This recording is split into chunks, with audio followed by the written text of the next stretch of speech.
Hello बच्चों, नमस्कार। मैं पंकज शर्मा आप सभी का एक बार फिर से ज्योति एकेडमी के फिजिक्स वीडियो लेक्चर क्लास में आपका स्वागत करता हूं।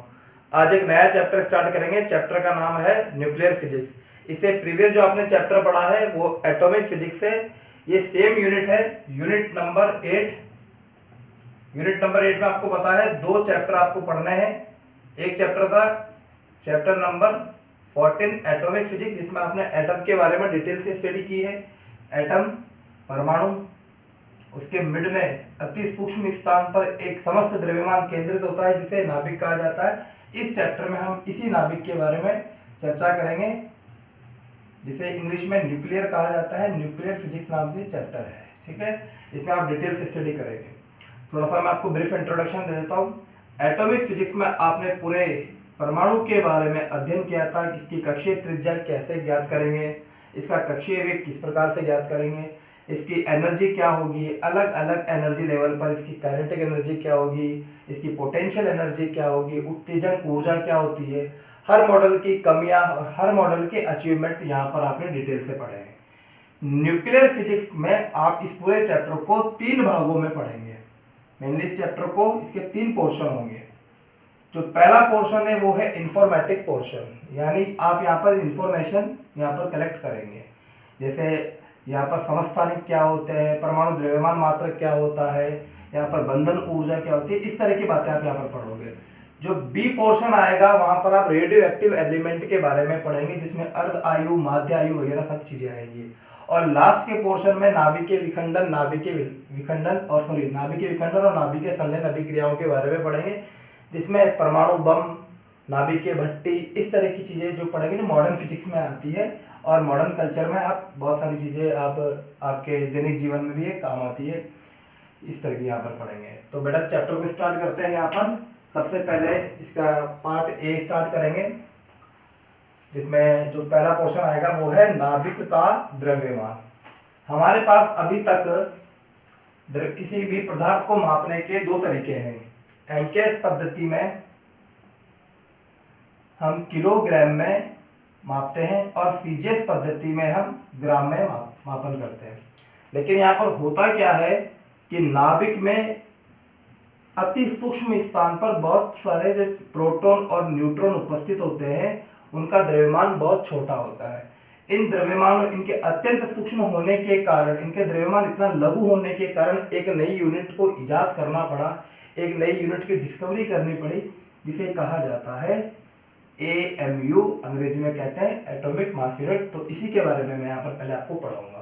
तो बेटा पहला पॉइंट डाल लीजिए। आप अगर आप नोट्स प्रिपेयर कर रहे हैं यहाँ से, या अगर आप नोट्स प्रिपेयर करना चाहते हैं तो आप मेरे साथ भी नोट्स प्रिपेयर कर सकते हैं, या फिर पीडीएफ का वेट कर सकते हो तो आप पीडीएफ का वेट कीजिए। तो पहला पॉइंट है नाभिक का द्रव्यमान।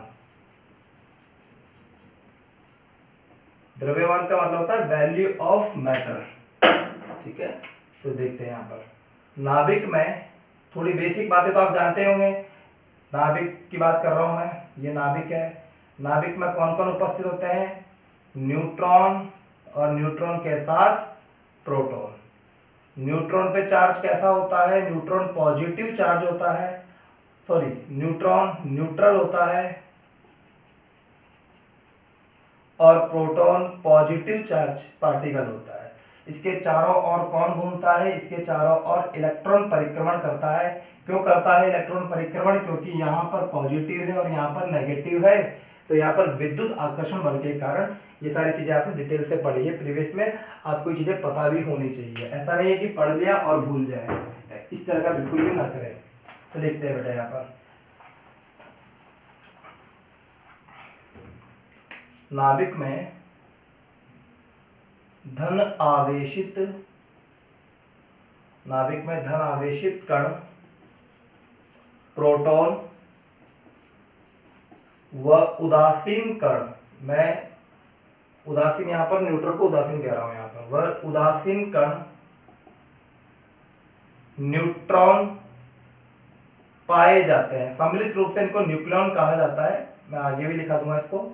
तो नाभिक में धनावेशित कण प्रोटॉन व उदासीन कण न्यूट्रॉन पाए जाते हैं, जिन्हें क्या कहते हैं? जिन्हें नाभिकीय कण कहा जाता है। जिन्हें नाभिकीय कण कहते हैं। कण का मतलब होता है पार्टिकल, जिन्हें नाभिकीय कण कहते हैं। तथा इनका द्रव्यमान, इनका किनका बेटा, प्रोटॉन और न्यूट्रॉन की बात कर रहा हूं। तथा इनका द्रव्यमान 10 की पावर -27 10 की पावर -27 किलोग्राम की कोटि का होता है। इनका द्रव्यमान 10 की पावर -27 किलोग्राम की कोटि का होता है, जो कि अत्यंत अल्प है, अत्यंत अल्प है। थोड़ी हिंदी में अगर कहीं गलती हो जाए तो उसको कंसीडर कर लीजिएगा आप, ठीक है, जो कि अत्यंत अल्प है। अतः इसके द्रव्यमान, अतः इसके द्रव्यमान को मापने के लिए, मैंने आपको बताया था कि हमारे पास में किसी भी मैटर को, उसका आपको अगर द्रव्यमान मापना है तो आपके पास दो तरीके हैं, या तो आप किलोग्राम में मापोगे या आप उसको ग्राम में मापोगे, यहाँ पर फिजिक्स में, एमकेएस में और सीजीएस में। लेकिन यहाँ पर एक नई यूनिट का इजाद किया गया, डिस्कवर किया गया, तो याद रखेंगे। अतः इसके द्रव्यमान को मापने के लिए एक अन्य लघु इकाई या लघु मात्रक भी लिख सकते हो, एक अन्य लघु मात्रक का उपयोग किया जाता है। एक अन्य लघु मात्रक का उपयोग किया जाता है। ये चीजें मैं इसलिए लिख रहा हूं ताकि अगर कोई बच्चा मेरे साथ में नोट्स प्रिपेयर करना चाहता है तो सबसे अच्छा तो यही कि आप यहाँ पर ही नोट्स प्रिपेयर कर लीजिए, वेट मत करें। जब आपके पास पीडीएफ आता है तो बस केवल एक बार चेक कर लीजिए कि जो आपने लिखे वो उस नोट्स में है या नहीं है, इतनी बातें आपको चेक करनी है। बाकी यहाँ पर क्या है, आप एक बार नोट्स प्रिपेयर कर लेंगे और पढ़ लेंगे तो आपको उसी दिन आपको ये चीजें याद हो जाएगी, ठीक है। लघु मात्रक का उपयोग किया जाता है जिसे AMU, ठीक है बेटा, इसका मतलब क्या होता है, एटॉमिक मास यूनिट, ठीक है ना, नाभिकीय द्रव्यमान मात्रक, ठीक है, जिसे AMU कहते हैं। अब इतना बड़ा नहीं लिखेंगे इसको, ठीक है ना, इसे AMU कहते हैं, जिसे कैपिटल U से प्रदर्शित किया जाता है, कैपिटल U से प्रदर्शित किया जाता है। इसका फिजिकल मतलब है समझाऊंगा अभी आपको, ठीक है। अब आपने ये, इसको आप वीडियो को पॉज करके इसको लिख लीजिएगा, इसको मैं रफ कर देता हूं। तो आप अभी तक क्या सीखे कि नाभिक के अंदर दो कण उपस्थित होते हैं, एक का नाम है प्रोटॉन और एक का नाम है न्यूट्रॉन, जिन्हें नाभिकीय कण कहा जाता है।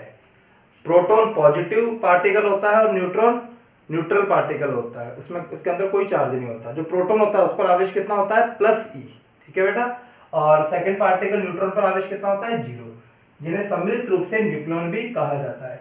इनके द्रव्यमान इतने छोटे होते हैं, 10 की पावर -27 किलोग्राम की कोटि के होते हैं। एग्जैक्ट द्रव्यमान होता है 1.67 इंटू 10 की पावर -27। ये बहुत छोटी इकाई है, कौन सी, AMU, ठीक है बेटा। अब इधर देखिए, यहां से थोड़ा सा इंपॉर्टेंट चलेगा। AMU से प्रदर्शित किया जाता है जिसे U लिखा जाएगा। तो देखिए यहाँ पर कार्बन 12, कार्बन किस तरह से लिखा जाता है, कार्बन 12, ये तत्व प्रतीक है। परमाणु क्रमांक अगर आप लिखना चाहते हो तो 6 लगा देंगे, तो 6C12, इसका मतलब क्या हो गया, ये इसका परमाणु क्रमांक, ये तत्व प्रतीक और ये द्रव्यमान संख्या। तो यहाँ पर मैं इसको हटा देता हूँ, केवल C12 लिखता हूँ। C12 के परमाणु के द्रव्यमान को, बहुत इंपॉर्टेंट बात है यहाँ पर, ये C12 के परमाणु के द्रव्यमान को 12 AMU माना गया, एक स्टैंडर्ड मान लिया गया। यहाँ पर आपने 11th क्लास में 1 किलोग्राम 1 ग्राम की भी डेफिनेशन पढ़ी होगी, 1 मीटर की भी डेफिनेशन पढ़ी होगी। वहां पर आपको बताया गया होगा प्लेटिनम का एक पदार्थ है, उसकी साइज क्या है, उसको 1 किलोग्राम के बराबर माना जाता है। तो ऐसे ही यहाँ पर हमने मान लिया C12 के परमाणु के द्रव्यमान को 12 AMU माना गया। सिंपल सी बात है, यहाँ पर देखिए बेटा, रफली बता रहा हूं कि आप कहीं से C12 का परमाणु लेकर आए, मान लीजिए, ये मान लीजिए आप कि ये C12 परमाणु है, ठीक है, यहाँ पर रख दिया। तो C12 परमाणु का जो द्रव्यमान आया वो किसके बराबर, 12 AMU, उल्टा लिख दीजिए इसको। तो 12 AMU बराबर C12 का द्रव्यमान, तो एक एएमयू बराबर क्या हो गया, C12 का द्रव्यमान अपॉन 12। ठीक है, ये कायम मापन कर रहे हो, ये किलोग्राम में कर रहे हैं। ठीक है, अब इसकी वैल्यू बता दूंगा, तो ये बात समझ में आ गई होगी आपको। यही बात मैं यहाँ पर लिखूंगा। तो देखिए बेटा, C12 के परमाणु के द्रव्यमान को 12 एमयू माना गया, अतः 1 AMU is equal to C12 के परमाणु का द्रव्यमान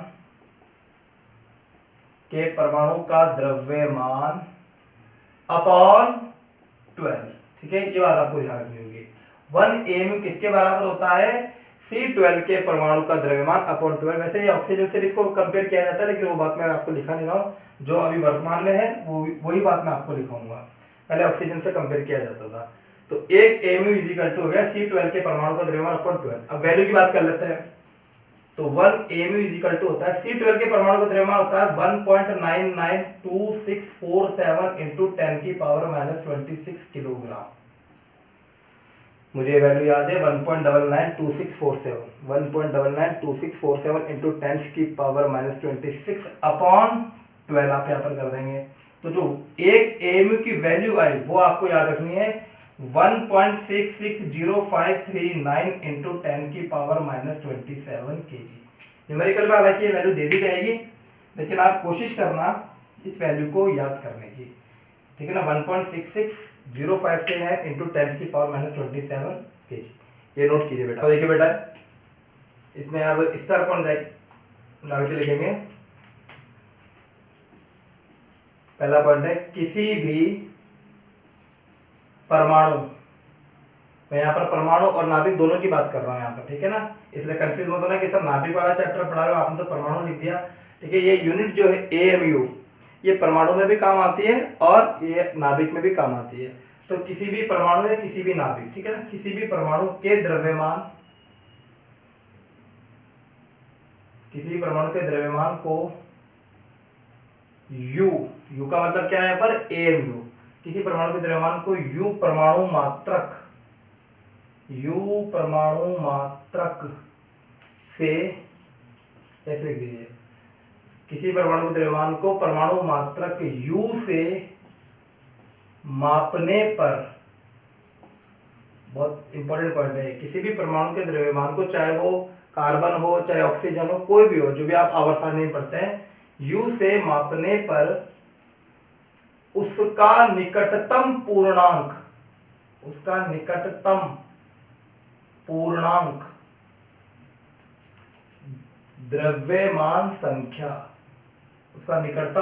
द्रव्यमान संख्या कहलाती है। द्रव्यमान संख्या कहलाती है, जिसे द्रव्यमान संख्या कैसे प्रदर्शित करते हैं, जिसे कैपिटल A से प्रदर्शित किया जाता है। अब इस बात को समझिए। देखिए, इसमें एग्जांपल देखते हैं। हम एग्जांपल लेते हैं, जैसे हीलियम की बात कर लेते हैं। तो अगर हीलियम का आपने इसका द्रव्यमान का मापन किया और वो सपोज कीजिए इसकी वैल्यू आती है 3.99967 इस तरह से, तो इसका निकटतम पूर्णांक क्या हो गया, निकटतम पूर्णांक हो गया इसका 4। तो इसकी द्रव्यमान संख्या क्या हो गई बेटा, 4। यूरेनियम की बात कर लेते हैं।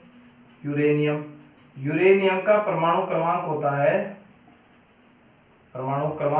ये एक रेडियोएक्टिव एलिमेंट है और इसका परमाणु क्रमांक होता है 92। इसका आपने द्रव्यमान मापन किया और इसकी वैल्यू आई सपोज कीजिए 91.9865 इस तरह से, तो निकटतम पूर्णांक हो गया 92। आप बात समझ गए होंगे कि किसी भी परमाणु, आवर्त सारणी में कोई भी परमाणु हो, कोई भी तत्व को, उसके द्रव्यमान को परमाणु मात्रक U से मापने पर, आप देखेंगे जो पीरियोडिक टेबल होती है उसमें इसका द्रव्यमान U से लिखा जाता है। आप चेक कर लीजिएगा, U से मापने पर उसका जो निकटतम पूर्णांक आता है उसे ही द्रव्यमान संख्या कहा जाता है, और द्रव्यमान संख्या को कैपिटल A से प्रदर्शित करते हैं। तो आइए अब द्रव्यमान संख्या के बारे में कुछ बातें सीखते हैं।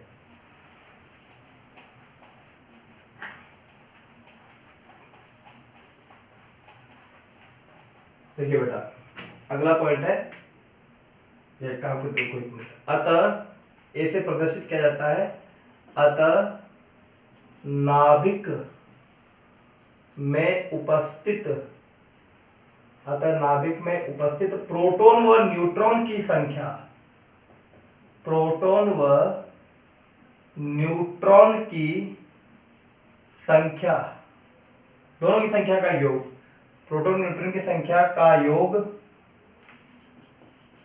योग द्रव्यमान संख्या कैपिटल ए के तुल्य होता है, कैपिटल ए के तुल्य होता है। ये बात ध्यान रखना। देखिए कैसे, ये परमाणु, इसमें ये नाभिक। अब सपोज कीजिए कि इसके अंदर 4 प्रोटॉन है और 3 न्यूट्रॉन है, ठीक है। तो टोटल संख्या कितनी होगी? 7। इसका द्रव्यमान संख्या क्या हो जाएगी? इसकी द्रव्यमान संख्या हो जाएगी 7। ये बात क्या लिखी है? नाभिक में उपस्थित प्रोटॉन और न्यूट्रॉन की संख्या का जो टोटल योग आता है वो द्रव्यमान संख्या ए के तुल्य होता है। यानी द्रव्यमान संख्या ये बताता है कि इसमें कितने न्यूक्लियॉन है। मेरी बात को ध्यान से समझना, न्यूक्लियॉन का मतलब होता है प्रोटॉन प्लस न्यूट्रॉन, ठीक है। आगे देखिए, कैपिटल ए के तुल्य होता है, अतः ए इज इक्वल टू प्रोटॉन की संख्या प्लस न्यूट्रॉन की संख्या, प्रोटॉन की संख्या प्लस न्यूट्रॉन की संख्या। इस बात को आप ध्यान रखिएगा। तो अभी तक आपको 2 बातें ध्यान रखनी थी, एक तो U की वैल्यू और एक A is equal to proton की संख्या प्लस न्यूट्रॉन की संख्या। अब इसमें कुछ इंपॉर्टेंट पॉइंट्स लिखते चलते हैं हम। इलेक्ट्रॉन प्रकृति का मूल कण है, ये फंडामेंटल पार्टिकल है। इलेक्ट्रॉन प्रकृति का मूल कण है, ये केमिस्ट्री में भी आपने को पढ़ा होगा, केवल ये आपके नोट्स के लिए मैं लिखवा रहा हूं। ये इलेक्ट्रॉन प्रकृति का मूल कण है, परंतु न्यूट्रॉन व प्रोटॉन मूल कण नहीं है। मूल कण, शुद्ध रूप से मूल कण नहीं है, शुद्ध रूप से मूल कण नहीं है, मूल कण नहीं है। फिर क्या है ये अन्य कणों जैसे, ये अन्य कणों जिन्हें क्वार्क कहा जाता है, ये अन्य कणों जिन्हें क्वार्क, ये आपने केमिस्ट्री में पढ़ा होगा, क्वार्क कहा जाता है। ये केवल आपकी नॉलेज के लिए है, इंफॉर्मेशन है, कहा जाता है, से बने होते हैं। आपकी बात ध्यान रखनी है कि इलेक्ट्रॉन प्रकृति का फंडामेंटल पार्टिकल है, परंतु न्यूट्रॉन और प्रोटॉन एक्चुअल में शुद्ध रूप से मूल कण नहीं है, ठीक है। कुछ रूप से मान लिया जाता है इन्हें, ये अन्य कणों जिन्हें क्वार्क कहा जाता है से बने होते हैं। अगला पॉइंट है, किसी तत्व के नाभिक में, किसी तत्व के नाभिक में उपस्थित प्रोटॉन, किसी तत्व के नाभिक में उपस्थित प्रोटॉन की संख्या, किसी तत्व के नाभिक में उपस्थित प्रोटॉन की संख्या को परमाणु क्रमांक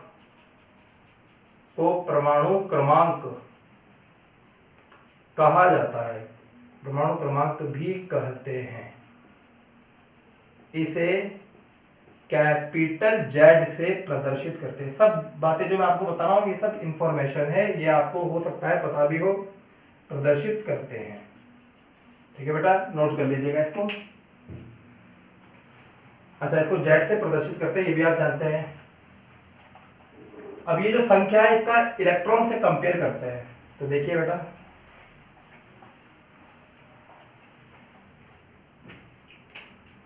यह संख्या उस तत्व के उदासीन परमाणु, यह संख्या उस तत्व के उदासीन परमाणु में उपस्थित इलेक्ट्रॉन की संख्या के बराबर, इलेक्ट्रॉन की संख्या के बराबर होती है। शर्त क्या है यहां पर? उदासीन होना चाहिए। लास्ट पॉइंट लिख लीजिए, उदासीन परमाणु के लिए, ये बात कर रहा हूं मैं उदासीन परमाणु के लिए।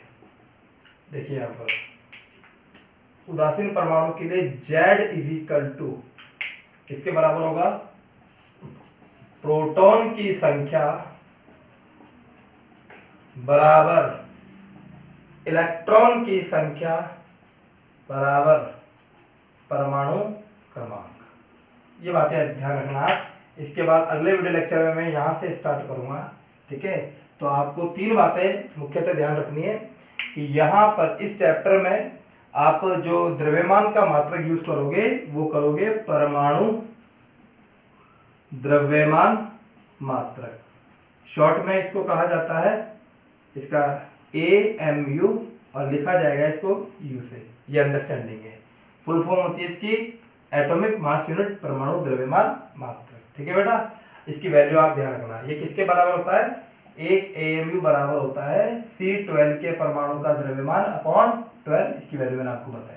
इसके बाद आपको ध्यान रखना है दूसरी बात कि नाभिक के अंदर प्रोटॉन और न्यूट्रॉन उपस्थित होते हैं और इन दोनों का योग A के बराबर होता है।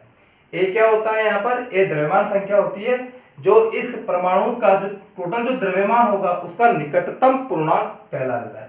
और जो निकटतम पूर्णांक है, जैसे मान लीजिए 50 है, तो इसका 50 का मतलब है कि इसके अंदर प्रोटॉन और न्यूट्रॉन की संख्या का अगर आप योग करोगे तो 50 आएगा, ठीक है बेटा। अगली जो आपको बात ध्यान रखनी है वो जेड के बारे में ध्यान रखनी है कि किसी भी तत्व के नाभिक में जितने प्रोटॉन होते हैं वो क्या होते हैं? प्रोटॉनों की संख्या, मैं न्यूट्रॉन की बात नहीं कर रहा हूं, प्रोटॉन की संख्या जेड कहलाती है।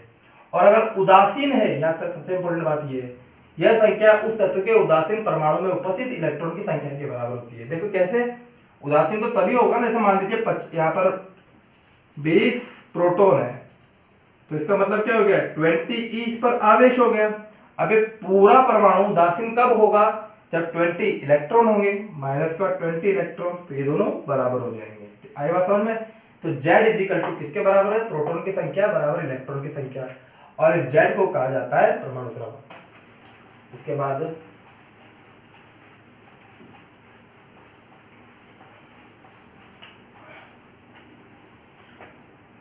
मास्टर पॉइंट है,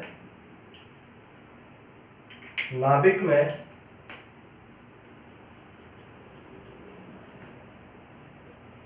न्यूट्रॉनों की संख्या। अब न्यूट्रॉन की बात करते हैं। नाभिक में न्यूट्रॉनों, जिस पर आवेश कितना होता है? 0 न्यूट्रॉन होता है। नाभिक में न्यूट्रॉनों की संख्या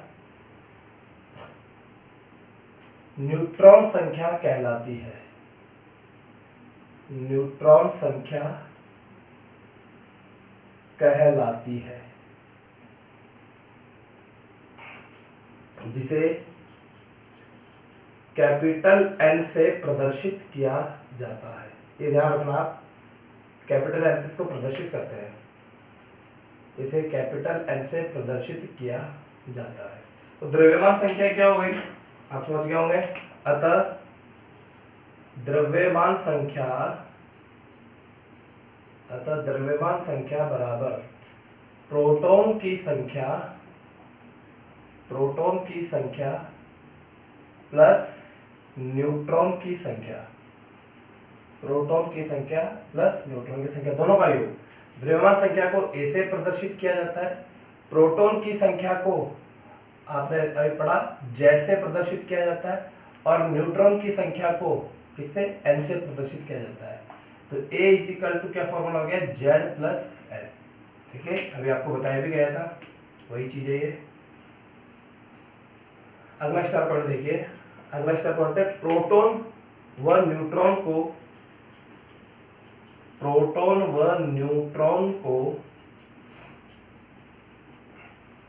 सम्मिलित रूप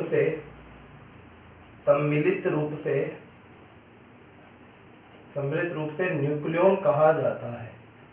एक नया नाम है ये, न्यूक्लियॉन। ध्यान दीजिएगा, प्रोटॉन व न्यूट्रॉन को सम्मिलित रूप से न्यूक्लियॉन कहा जाता है।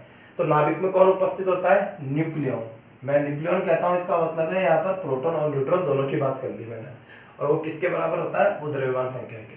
तो प्रोटॉन और न्यूट्रॉन को सम्मिलित रूप से न्यूक्लियॉन कहा जाता है तथा नाभिक में न्यूक्लियॉन कहा जाता है तथा नाभिक में न्यूक्लियॉन की संख्या क्या हो जाएगी बेटा, बराबर ए बराबर जेड प्लस एन। ये भी आप ध्यान रखना, हर एक पॉइंट को आपको यहाँ पर ध्यान रखना है, ठीक है। तो प्रोटॉन और न्यूट्रॉन को सम्मिलित रूप से न्यूक्लियॉन कहा जाता है, और न्यूक्लियॉन की संख्या कितनी होती है नाभिक में, बराबर ए, द्रव्यमान संख्या भी बोल सकते हो या जेड प्लस एन भी कहा जा सकता है। अगला स्टार पॉइंट देखिए, न्यूक्लियॉन की संख्या को, यहाँ से एक बात पता लगे, न्यूक्लियॉन की संख्या को द्रव्यमान संख्या भी कहा जाता है।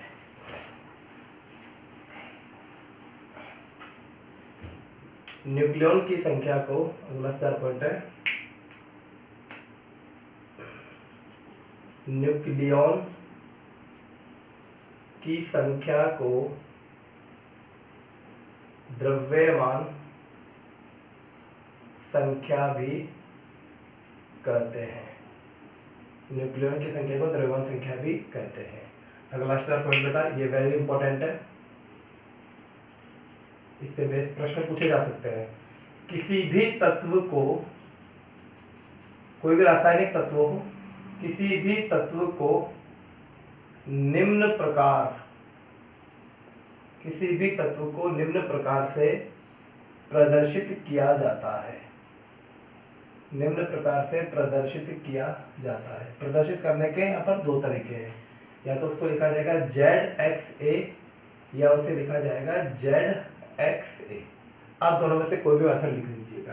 या तो लिखेंगे Z, फिर यहाँ पर X और यहाँ पर A, या आप लिखोगे ZXA, ठीक है। किसी भी रासायनिक तत्व को निम्न प्रकार से प्रदर्शित किया जाएगा। अब इसमें आपको हर एक चीज पता होनी चाहिए। जहां Z इजिकल टू क्या होता है बेटा, जहां Z इजिकल टू होता है परमाणु क्रमांक, जिसे प्रोटॉन की संख्या भी कहा जा सकता है। जहां Z इजिकल टू,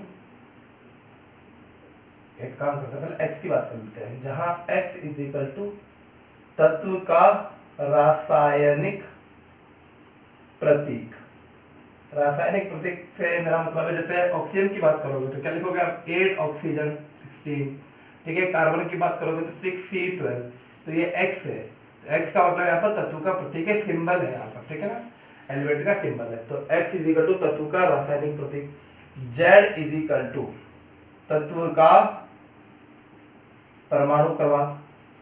यहाँ पर हर एक तत्व का परमाणु क्रमांक निश्चित है, तो यहाँ पर Z की वैल्यू हो जाएगी। और ये जो Z है, यही क्या है बेटा, इसमें नाभिक में उपस्थित प्रोटॉन की संख्या बराबर प्रोटॉन की संख्या। मैंने इलेक्ट्रॉन की संख्या क्यों नहीं लिखी यहाँ पर, इलेक्ट्रॉन की संख्या इसने नहीं लिखी, अगर ये उदासीन होगा तो ही बराबर इलेक्ट्रॉन की संख्या होगा, ठीक है बेटा। यहाँ पर ये बात ध्यान रखना। तो X इजिकल टू हो गया तत्व का रासायनिक प्रतीक, Z बराबर होगा तत्व का परमाणु क्रमांक। अगर ये उदासीन हुआ तो Z बराबर प्रोटॉन की संख्या बराबर यहाँ पर लिख देंगे इलेक्ट्रॉन की संख्या, ठीक है। अब A की बात कर लेते हैं। तो A है द्रव्यमान संख्या या न्यूक्लियॉन संख्या, और एक किसके बराबर है, A is equal to Z plus N के, ठीक है। अब मैं आपको एक मिनट में पूरा जितना मैंने आपको यहाँ पर लिखा है उन सारी बातों को एक बार रिवाइज करा देता हूँ, आप अच्छे से यहाँ पर ध्यान दीजिएगा। अभी बताया भी था मैंने, दोबारा ध्यान दीजिए। ये परमाणु है, परमाणु की बात हमें करनी नहीं है, हमें नाभिक की बात करनी है। नाभिक में पहली बात तो कौन उपस्थित होता है, आपको ध्यान रखना है, न्यूक्लियॉन, ठीक है बेटा, न्यूक्लियॉन। न्यूक्लियॉन इसे और क्या कह सकते हैं, इसे प्रोटॉन प्लस न्यूट्रॉन भी कहा जा सकता है। और क्या कहते हैं इसे, ये बराबर होता है द्रव्यमान संख्या के। द्रव्यमान संख्या को कैसे लिखते हैं, A, तो A बराबर क्या हो गया, Z प्लस N। एक बात ये हो गई। अगर यहाँ पर उदासीन हुआ, ये पूरा अगर उदासीन हुआ तो प्रोटॉन बराबर क्या हो जाएगा बेटा, इलेक्ट्रॉन हो जाएगा। इन बातों का आप ध्यान रखना। एक आपको ये ध्यान रखना है, किसी भी तत्व को ZXA से प्रदर्शित किया जाता है, जहाँ Z क्या होता है, Z होता है तत्व का परमाणु क्रमांक या प्रोटॉन की संख्या, ठीक है। X होता है यहाँ पर तत्व का रासायनिक प्रतीक, और A होता है द्रव्यमान संख्या, जिसमें दोनों इन्वॉल्व आ जाते हैं। तो बेटा एक एग्जांपल देख लेते हैं, उससे आपको चीजें क्लियर हो जाएगी।